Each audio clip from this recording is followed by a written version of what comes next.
Is the UK Prime Minister in trouble? Liz Truss sacked her chancellor after only a few weeks in office and reversed major economic policies. A turbulent start for any new government. But in a dire economic crisis, how will Truss face her challenges? This is Inside Story.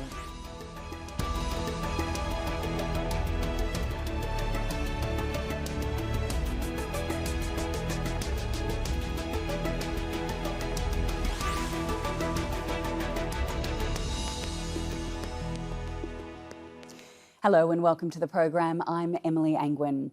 The UK's new Chancellor says he didn't vote for Liz Truss but supports her economic plans. Jeremy Hunt was appointed on Friday after Truss sacked his predecessor, Kwasi Kwarteng, just 6 weeks into the job. His tax-cutting mini-budget, financed through billions in increased borrowing, led to outrage and protests. The pound immediately fell to its lowest level against the US dollar. The Bank of England was forced to intervene and buy up government bonds to stabilise the economy. And with increasing pressure on the Prime Minister, Liz Truss did another U-turn on Friday. She announced corporation tax would rise from 19% to 25% next April, rather than staying at the current level as promised by Kwarteng in his mini-budget. Andrew Simmons has more from London. And so another Chancellor has moved into 11 Downing Street, Jeremy Hunt, the fourth in only 100 days. And a situation that's extraordinary in British politics right now, with Liz Truss, the Prime Minister, having only served for just over a month, fighting for her political life. Why? Because she promised what perhaps she could not deliver, simply because the markets don't agree with what's going on. There's no proof that the money can be paid back, the money that she wants to use for tax cuts. And so we've had two U-turns so far, but now something much bigger than that, because the markets are now waiting on what this new Chancellor has to say.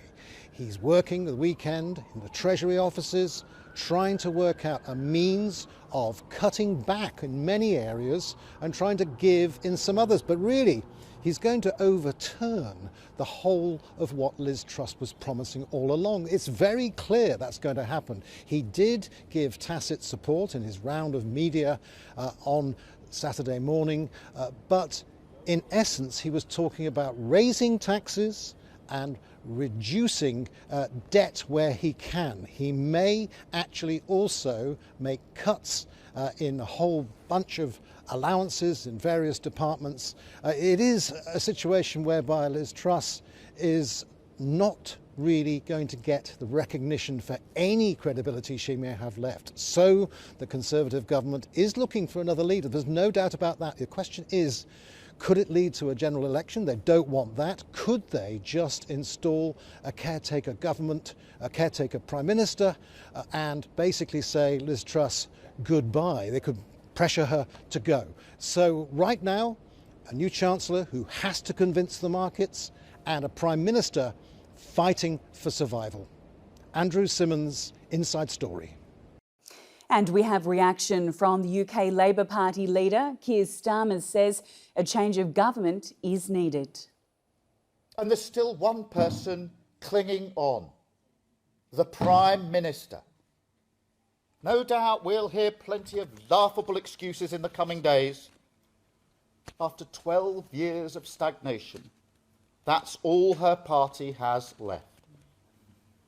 But even they know she can't fix the mess that she's created. And deep down, her MPs know something else. They no longer have a mandate from the British people.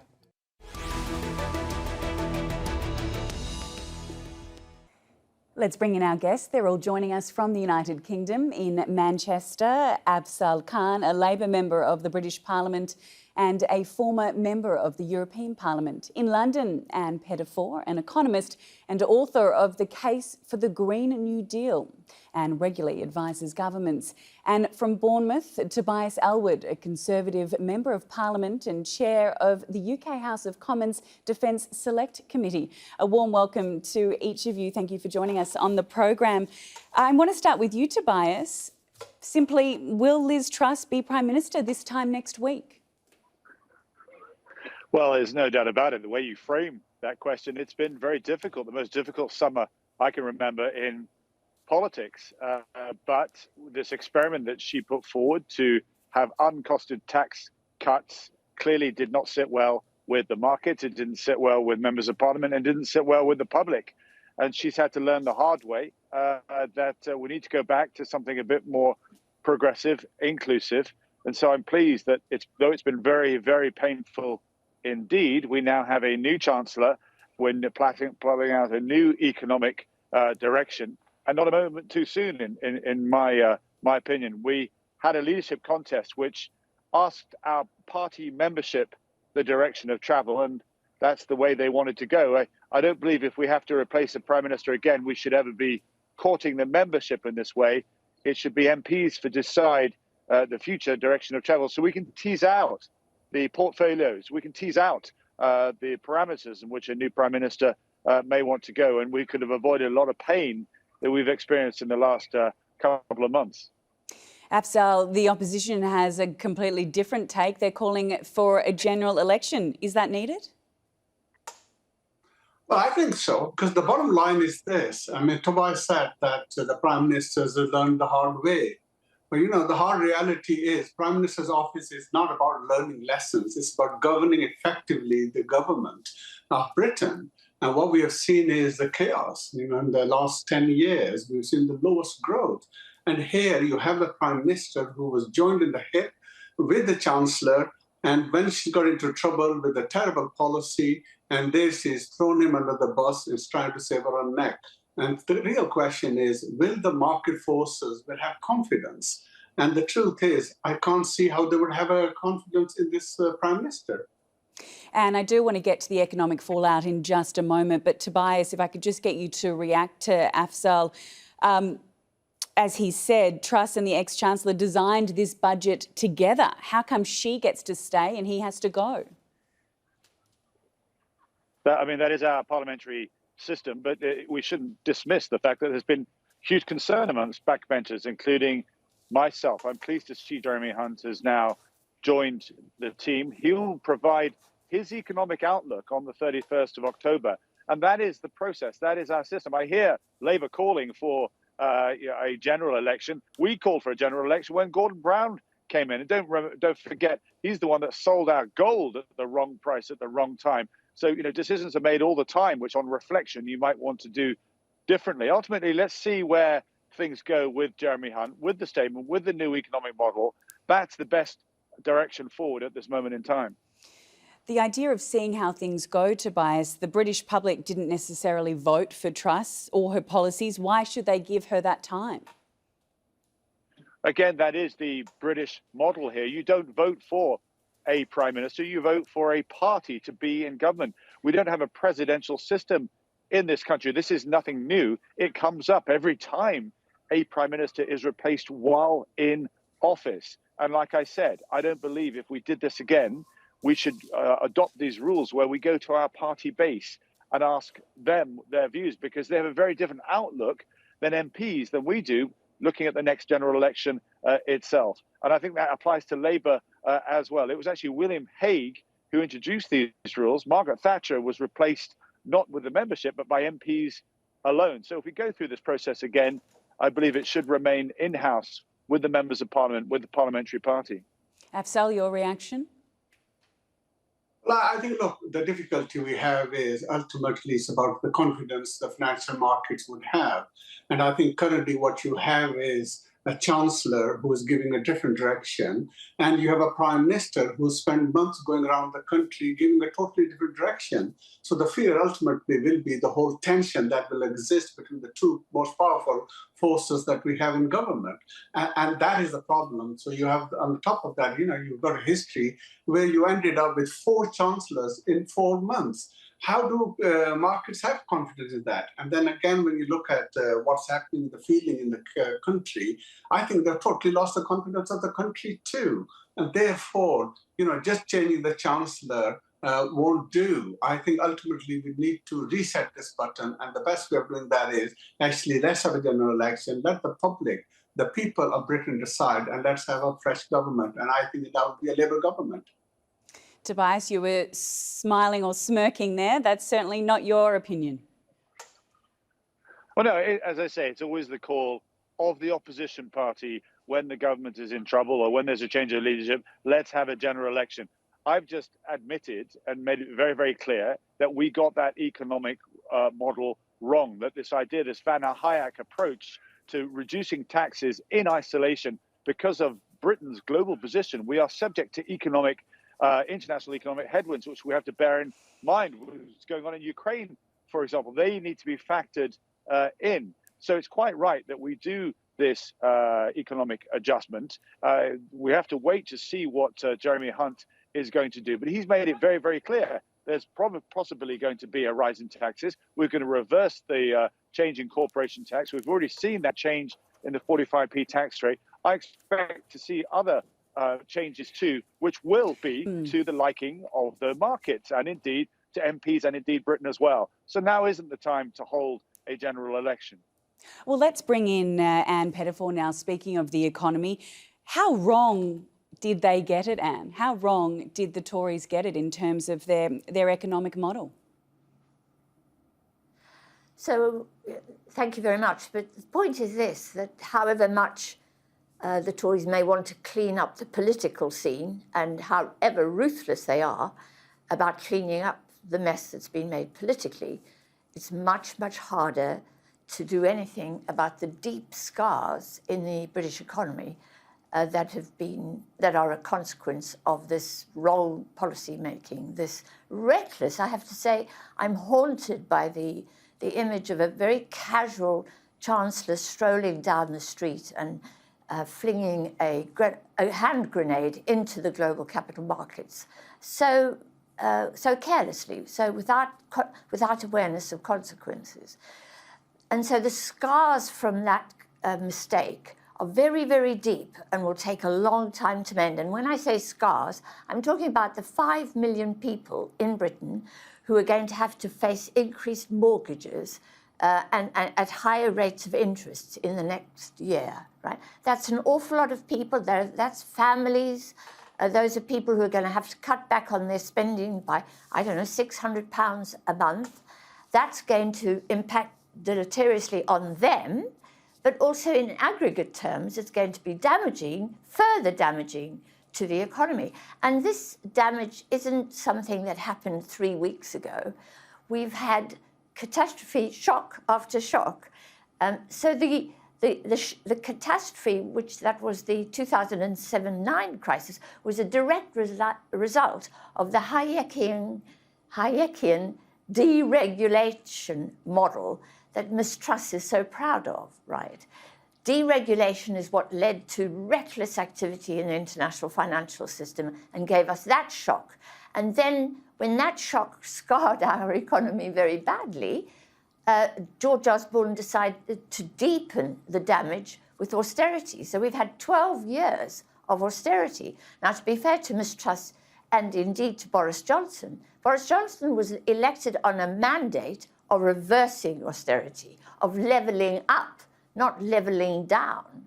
And Liz Truss was actually going to level down by cutting taxes for the rich and hammering the poor with deep austerity, with refusing to increase benefits in line with inflation.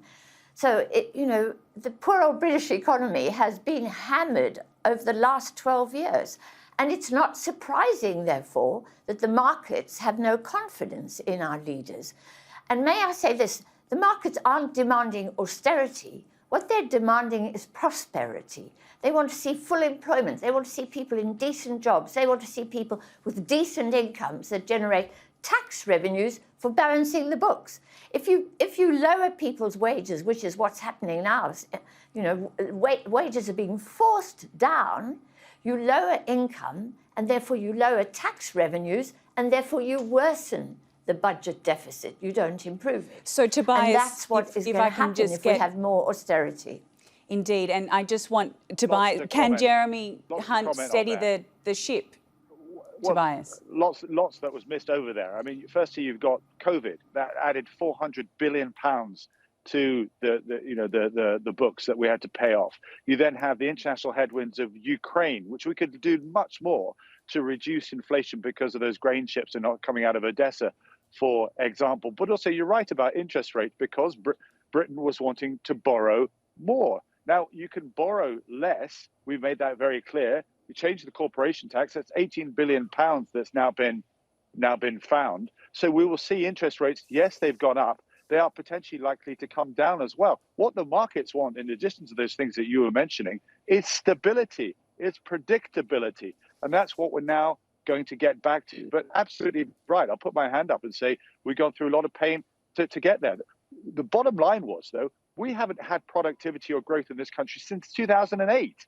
So the modelling that we've had, whether it be George Osborne or whether it be Boris Johnson, has not grown. And so what Liz Truss was trying to do, if I can finish, is actually try to provide a more radical approach, which I didn't agree with, but she did, and other economists were driving her on, to say it was, yes, this sort of Van Hayek approach of absolutely unfunded tax cuts, thinking that they would pay for themselves. Now, clearly, in today's day and age, with the economic situation we faced, that was never going to happen. OK, I'm going to get Anne to jump in there and respond, and then I would like to bring in Afzal after that. So, Anne, if you'd like to briefly respond. Well, I think, what COVID showed us is that fiscal policy is subordinated to the really urgent policy of having to deal with a shock like COVID.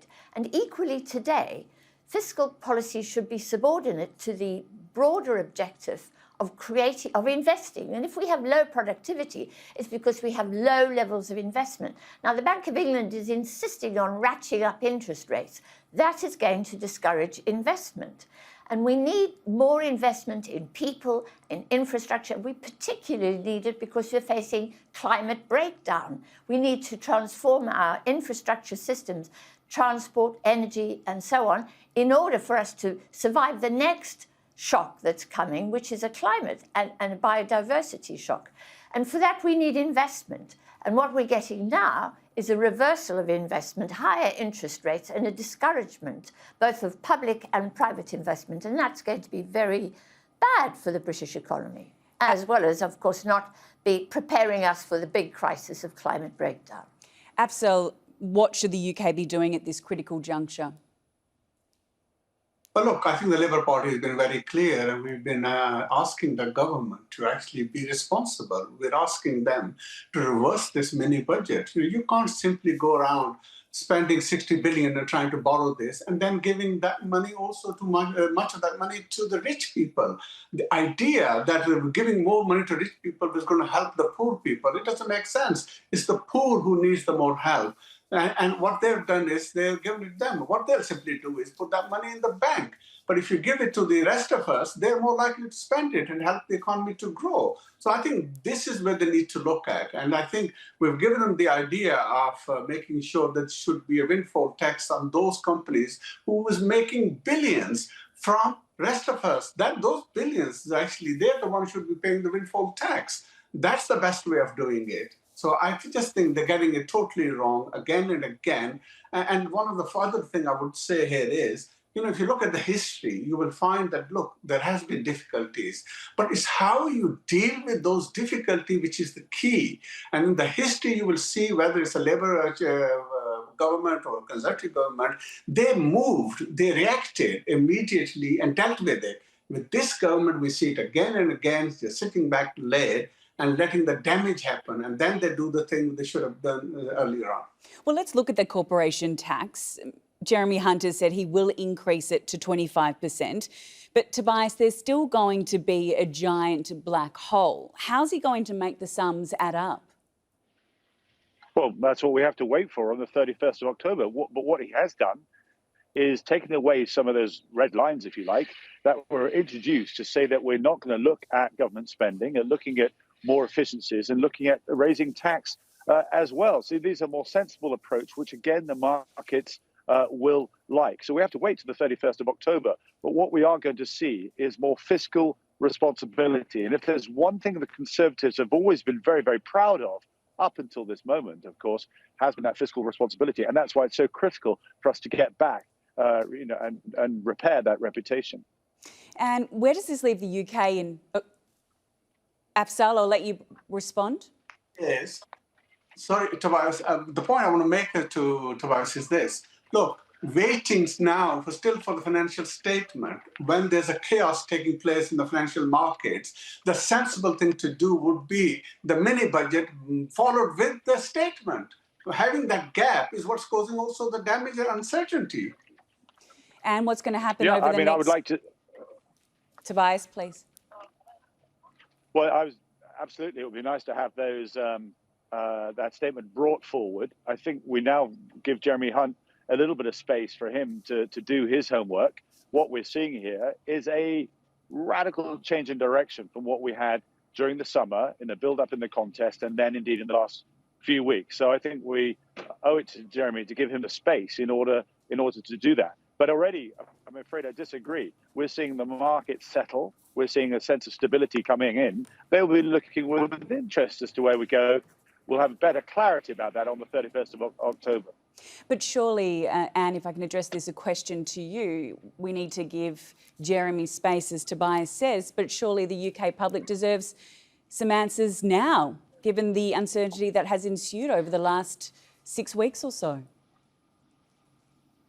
Exactly. And the question is, the question facing the British public is, how do we cope with our energy bills? How do we cope with the cost of living crisis? How do we cope with our mortgage bills going up? How do we cope with the fact that we actually, with austerity and rises in interest rates and a lack of investment, we're going to have a question about employment or unemployment. So the uncertainty for the British public is really intense, and especially for families. And somehow or other, we can't just regain the confidence of the markets or the confidence of consumers by simply changing the deck chairs, if you like, on the sinking ship. There is something about this government which is deeply unstable, and people don't believe that simply switching chancellors is going to stabilise things overnight. I'm very worried about the Bank of England's determination to just carry on raising interest rates. And it's that above all else which is causing disruption, not just here in Britain, but globally.